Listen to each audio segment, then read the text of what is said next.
If you've looked at the news recently, you've likely felt that familiar pit in your stomach. We are living through a constant feed of international conflict, and the psychological toll of watching these events unfold is heavy. It is easy to watch these events and immediately worry about how they hit home. Distant conflicts often translate into very real concerns about supply chains breaking down, the fragility of our power grids, and the rising cost of basic groceries and fuel.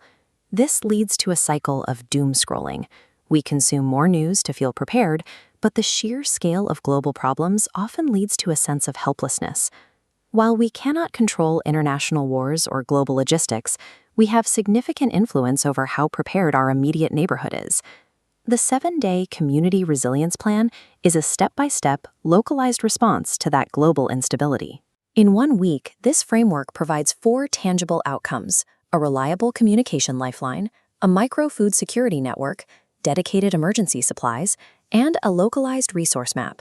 You only need a few things to start: a smartphone with a chat app, basic seeds and soil, empty plastic bottles, a standard first aid kit, and a pen and paper. This is a proactive shift. We are moving away from isolated, fearful hoarding and toward building a hyperlocal safety net. Step 1 covers days 1 and 2. Your only task is to reach out to 2 or 3 immediate neighbors. We are keeping the initial commitment as low as possible. Modern living can make talking to the people next door feel like a hurdle. Acknowledge that social friction. Take a breath and introduce yourself. Once you've made contact, set up a simple, dedicated chat group on an app like Line, specifically for your small cluster of neighbors. If a crisis occurs, the practical use for this group becomes clear. You can use it to report power grid failures, coordinate if the water gets shut off, or quickly check on everyone's safety. This small, trusted digital network also acts as a filter. It helps stop the spread of neighborhood panic and allows you to verify information before it spirals into a rumor. In the first hours of an emergency, having a direct digital connection to your closest physical neighbor is a massive advantage. Step 2, covering days 3 and 4, focuses on micro-food security. We start with fast-growing, low-space vegetables like morning glory or salad greens. You don't need a massive yard or a farm to start growing meaningful food. Even a small balcony can produce supplemental nutrition. You can upcycle empty water bottles into modular planters. Simply cut them in half, add soil, and place them on a windowsill.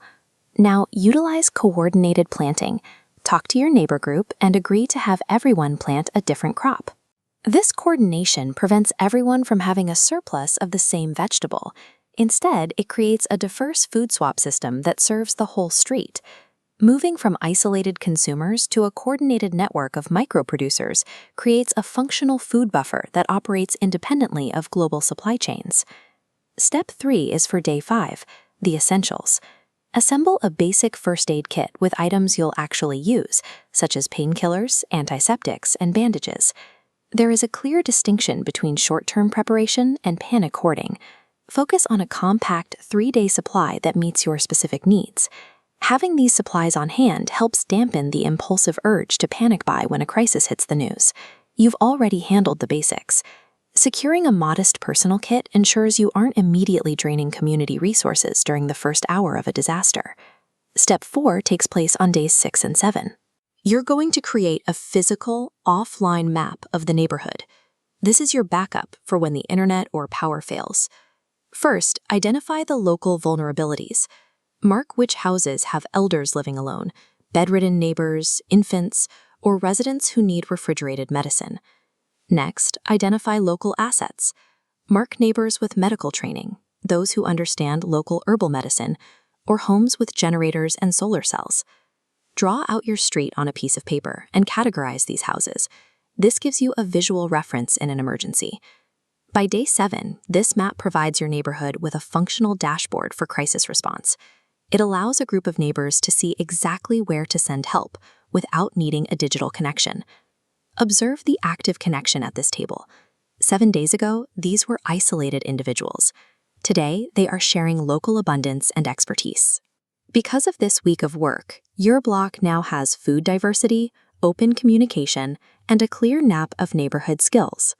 Achieving this level of resilience requires coordination rather than a massive budget. It is a result of local effort. Start that first step today.